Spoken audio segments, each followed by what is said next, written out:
The sound of the doors breaking protocol was louder than any gavel. The council chamber, a place where hundreds of species gathered in cautious routine, froze as a line of humans walked in. They did not wait for translation drones or ceremonial introductions. Their boots echoed against the polished floor, steady, deliberate, carrying the weight of something heavier than any weapon. Every alien present had heard stories. Some dismissed them as myths, others whispered them like prayers. Humanity had never taken a seat in this chamber. They had never replied to a summons, never entertained the council's authority. And yet here they were, 5 minutes early to a session they were not invited to. At the center of the group, one human carried no weapon, no insignia, only the plain black suit that marked them as envoy. Their face was calm, but it was the kind of calm that belonged to storms waiting to break. When they reached the center, the chamber's ambient hum faltered, like even the machines recognized the wrongness of the moment. The envoy's voice carried without aid. You keep sending signals. You keep pressing against our skies. We told you not to. This is the last time you will ignore us. A ripple of murmurs shook through the chamber. Representatives shifted in their pods, translators sputtering, advisors whispering frantically. A scaled delegate from the fourth spiral hissed under its breath. They were supposed to be busy with their own civil wars. They weren't supposed to have time for this. The envoy's gaze swept the chamber. You assumed Earth was too distracted, too fractured to notice. You assumed wrong. The next transmission aimed at our world will not be answered with words. It will be answered with war. Silence fell again, a silence that pressed harder than any shout. Even the air seemed to grow heavier. Across the chamber, one alien sat still when the others trembled. His features were sharp and cruel, his posture too relaxed for the tension in the room. He leaned back, almost amused, as if waiting for this storm for years. The others saw it and felt unease coil in their stomachs. They knew his pride. They knew his defiance. The humans gave no time for replies. The envoy inclined their head once, then turned and walked out. The group followed, their steps as precise as when they entered. The doors sealed behind them. For a long moment, no one breathed. Then panic broke like shattered glass. They mean it, one delegate muttered, antennae twitching wildly. They will bring fire to the stars. Who sent the last signal? Another demanded. Every eye turned, slowly, toward the arrogant figure who sat too calmly in his seat. His smirk widened, thin and sharp. No one needed to ask again. The chamber fractured into chaos. Voices overlapped in dozens of tongues, translators struggling to catch pace. Some representatives argued for appeasement, others demanded punishment, a few simply stared at the doors where the humans had exited, as if expecting them to return and deliver judgment immediately. They cannot be serious. A gelatinous delegate from the Orion Belt trembled, its form quivering under the strain. They are bluffing. Humans always bluff. No, whispered a reptilian elder, old enough to have seen wars that had ended civilizations. Humans never bluff. They bury their intentions in silence, then act without hesitation. You know the histories. We all do. Across the chamber, the arrogant one finally rose from his seat. His eyes gleamed, catching the chamber's pale light with something close to delight. Do you hear yourselves? Trembling like prey animals at the sight of predators. They have kept themselves isolated for centuries, fractured by their own tribal conflicts, poisoned by their atmosphere, trapped on their dying world. They are not gods. They are not unstoppable. They are flesh and blood. Like us. You fool, a counselor hissed, slamming a clawed hand against the railing. You sent the signal, didn't you? You ignored the order. You dared to provoke them. A murmur spread like fire, heads snapping toward him, fear sharpening into rage. The arrogant one did not deny it. His smile widened. Why should I hide it? I wanted to know if the legends were true. If the predators of Sol were as terrible as old whispers claimed. And now I see their truth. Then you have doomed us all, the elder croaked. The chamber erupted again, delegates shouting accusations and threats, some demanding his immediate arrest, others calling for his execution to satisfy humanity before the war could begin. But it was already too late. Every being in that room felt it, a shift in the balance of the stars. Far from the council, on a blue world orbiting an unremarkable yellow star, military channels lit up with warnings. A faint alien transmission had cut across their monitoring systems. Not the first, not the last, but it carried a signature traced back to a known source. Inside a secure installation buried beneath Colorado rock, commanders gathered around holographic displays. The feed was sharp, clinical, unfeeling. Yet in the faces of the men and women in uniform, there was no surprise. Only grim certainty. It happened again, one of them muttered, rubbing at tired eyes. We warned them. We gave them time. The commander at the head of the table leaned forward. Her voice was steady, though her hands clenched tightly behind her back. Then the time for patience is over. Initiate Directive Iron Veil. Prepare fleet mobilization. The galaxy wanted our silence. Now they will learn what it costs to break it. Orders spread like fire across encrypted networks, waking dormant systems and fleets hidden beyond the moon's shadow. In shipyards where skeleton crews had maintained machines of war never meant to be used, lights flickered on. Armor plates sealed. Cannons hummed to life. Humanity, fractured in its politics and bruised from its own disputes, found unity the only way it ever did, under the shadow of war. Back in the chamber, panic escalated into hysteria. The arrogant alien laughed as the others cursed his name. Do you not see? He cried above the noise. This is our chance to prove they can be broken. To show that humanity bleeds like anyone else. We should not bow to them. We should rise against them. His words carried no courage, only the sharpness of ego, but that ego was enough to set whole galaxies on fire. One of the younger delegates, shaking with fear, whispered, "If their fleets are already moving, then none of us can stop what is coming." Another voice hoarse replied, "Perhaps not. But we can choose whether we burn alongside him, or survive what humanity brings." The arrogant one smiled wider, satisfied that he had carved his mark into history. He mistook fear for silence. He mistook legends for lies. He did not notice that every second passing carried him closer to extinction. At the far rim of the galaxy, night was shattered by fire. The first strike came without warning, no formal declaration, no countdown, no theatrics. Human fleets emerged from folded space, sleek vessels bristling with weapons designed for precision and devastation. They did not waste shots.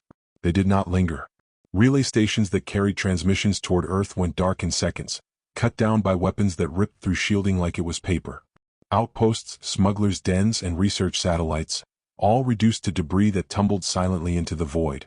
The galaxy had always debated whether humanity's war machines still existed, or if they were relics from a violent age long past. Tonight the debate ended.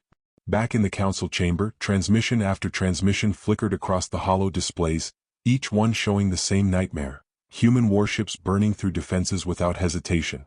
Delegates watched in horror, some covering their eyes, others whispering prayers to gods that suddenly felt very far away. "They strike only at him," one counselor noted, voice strained. "Only his outposts. They are not indiscriminate." "For now," another snapped. "You think they will stop with him once their blood is up?" The arrogant alien stood taller, though the corners of his mouth twitched as the footage played. His empire's holdings vanished in blinding flashes of human firepower, entire fleets shattered before they could even assemble. Yet his pride held. "Let them come. They think they can frighten me with surgical strikes? They do not know the strength of my people. We will not yield." "You do not have a people anymore," the elder rasped. "You have victims. Every second you speak, more of them die for your vanity." The words dug at him, but he refused to falter. He spread his arms wide, forcing his voice to boom over the chamber. "They want war? Then they shall have it. I will not crawl to them on my knees. Better to burn in the stars than bow to predators." His defiance rattled some, inspired others, but most in the chamber only saw his madness. He was not protecting them. He was dooming them. Meanwhile, within the human fleets, debate burned as hot as their cannons. On the command deck of the lead ship, officers argued in clipped tones, their voices carried by the tension of centuries finally snapping. "We should not stop here," one insisted, fists clenched. The council allowed this. They gave him a seat. They knew what he was doing and they let it happen. They are complicit. "We should tear the chamber apart and let the galaxy know what happens when you threaten Earth." Another officer countered, her jaw tight. "No. We swore we would only strike the guilty. If we become indiscriminate, we prove every nightmare they whisper about us. We prove that we are monsters." The room fell quiet until the commander, a weathered woman with lines carved deep into her face, finally spoke. "We will finish this. But we do not burn those who only fear us. We burn those who dare to test us." Outside, fleets continued their march. Every strike pushed deeper into the arrogant alien's territory, carving away his defenses with ruthless precision. Refugees fled, scattering into neighboring systems, carrying with them stories of human weapons that struck faster than thought, and soldiers who never left survivors. Word spread across the galaxy faster than any official report. To some, humans became gods of vengeance.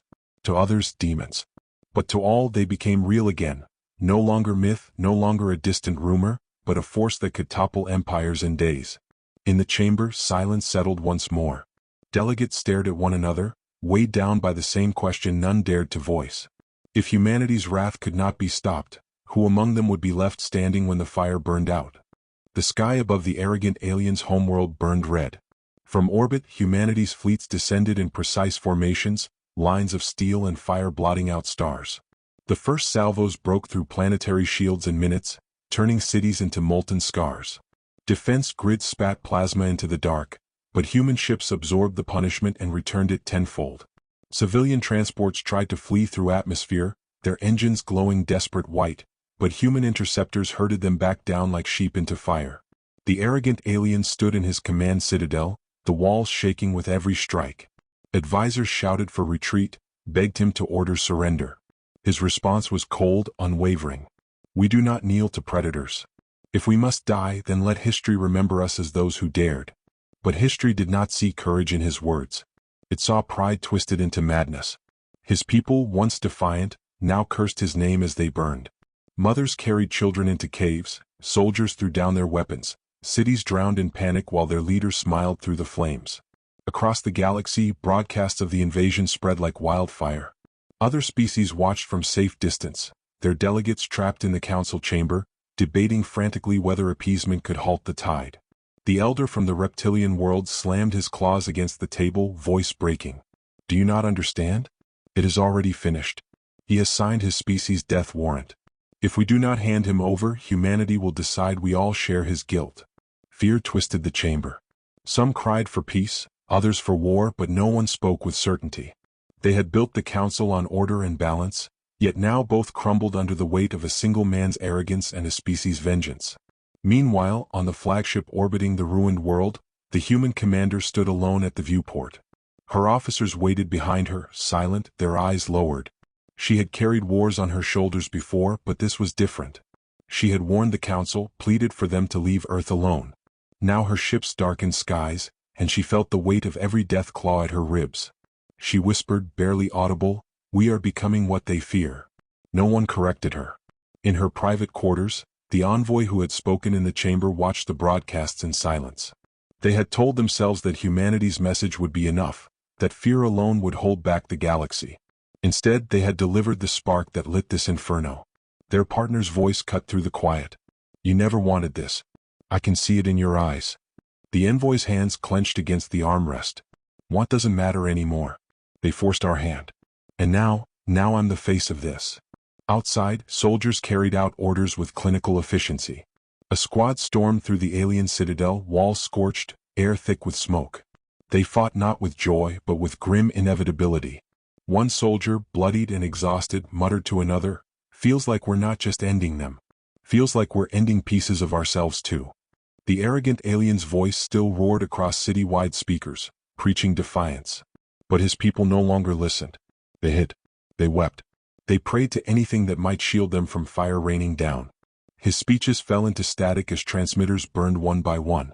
When human troops finally breached the citadel gates, his guards fell quickly. He stood at the center, alone, as if daring them to strike. His smile remained, stretched too thin, eyes gleaming with something close to madness. "You cannot erase me," he spat as soldiers closed in. "Even if you kill me, I will be remembered. I made you show your true face to the stars." The commander's voice came cold through the soldiers' comms. "Take him alive." But he was already gone. A decoy projection flickered where he stood, dissolving into light. The true leader had fled through hidden tunnels, vanishing into the void with a handful of loyalists. Humanity's fury had destroyed his world, but not him. When the council heard the news, dread deepened into despair. They had promised to hand him over. Now, with him gone, they had nothing to offer but excuses. Humanity would not listen to excuses. The envoy returned to the council chamber, the atmosphere thick with fear. Delegates looked at them like one looks at a storm cloud, dark and inevitable. The envoy's voice was flat. "Deliver him to us, or this does not end." "We cannot," one delegate admitted, their tone ragged. "He is gone. He escaped. No one knows where he is." The envoy's jaw tightened. "Then you will understand what comes next." The chamber fell into silence. No one dared speak because everyone already knew. The war was not ending. It was expanding. The void outside Earth shimmered with the approach of a storm. Not a storm of clouds or wind, but of steel and fire, a swarm of vessels stolen, commandeered, twisted into instruments of vengeance by one desperate alien and his handful of loyalists. The arrogant alien had become a shadow, a whisper of chaos, yet his malice carried weight. He had learned from his defeats, and every ship under his command now bore weapons of stolen power. For the first time, humanity felt a flicker of hesitation. The battle would not be clean. The cost would not be contained. From orbit, human fleets positioned themselves like a cage. Commands rippled across channels, officers shouting numbers, coordinates, weapon alignments, strategy. Soldiers gritted their teeth, knowing some would not survive, knowing some worlds would bleed, but understanding the clarity of their purpose. The predator had to be eliminated. The arrogant alien struck first. From deep within the asteroid belt, his ships emerged, firing with fury honed by desperation. Human defenses ignited in brilliant flashes, shielding planets and cities from annihilation. Still, some missiles slipped past, exploding against unprepared colonies, a reminder of the chaos the galaxy had invited. On the flagship hovering over Earth, the commander's hands rested on the railing. Her eyes scanned the approaching fleet, calculating, predicting, yet feeling the human cost weigh heavy on her heart. Around her, officers moved like a symphony of precision. "We contain him here," she said quietly. "Every strike calculated. Every life weighed. No one survives unless they are part of the storm we choose." The envoy, watching from the observation deck, felt an old ache in their chest. Years of diplomacy, patience, warnings, all reduced to fire and shadow. "We are not monsters," they whispered, though the weight of truth pressed down. "We are the consequence." The battle erupted fully. Stars lit like fireworks as human warships sliced through alien formations. Plasma volleys collided mid-space, explosions spreading shockwaves that rattled vessels and shook communication lines. Human pilots maneuvered with unerring precision, their strikes surgical yet relentless. The arrogant alien fled to the core of a shattered moon, hoping to make a last stand. He had his loyalists, but even they faltered as humans pressed closer. The moon's surface cracked under orbital bombardment. Shelters collapsed, tunnels caved. Every move he made only tightened the noose. Finally, the envoy and a strike team boarded the moon. The arrogant alien's defiance had carried him far, but not far enough. Holograms flickered and dissolved. His personal guard fell in seconds to trained soldiers who did not hesitate. He stood alone at the edge of a fissure, firelight from above illuminating the madness in his eyes. "You cannot erase me," he spat, voice raw and bitter. "I am what made you show your teeth. You are killers. You always were. You just hid it." The envoy stepped forward, calm and cold. "We did not hide it. We only waited for you to test us. That was your choice, not ours. History remembers the provoked, not the quiet." He lunged, desperate, and failed. The fissure claimed him, swallowing his final scream. Around him, the moon continued to crumble, human forces withdrawing as quickly as they arrived, leaving the wreckage of what had been his empire as a stark reminder. In the council chamber, delegates watched transmissions of the final battle, disbelief and fear etched into every line of their faces. Humanity had delivered judgment, executed vengeance, and left the galaxy to absorb the consequences. The envoy returned to Earth, to cities that were already rebuilding, to people who had lived under centuries of threat and now understood the magnitude of their own power. They were exhausted, bruised, and weary, yet they were alive, and they had endured. No species would ever send a signal toward Earth again. No civilization would assume humanity could be cowed, bargained with, or threatened. The galaxy had learned a simple, terrifying truth. When humans choose to act, they do so with purpose, precision, and a patience that could endure millennia. And in the silence after the war, whispers began to spread among the stars. If humanity could strike so completely when forced, what would they do if they ever chose to expand? The envoy looked toward the darkened heavens and for the first time, allowed themselves to imagine a galaxy watching, waiting, and trembling. Humanity had spoken. And their voice was absolute.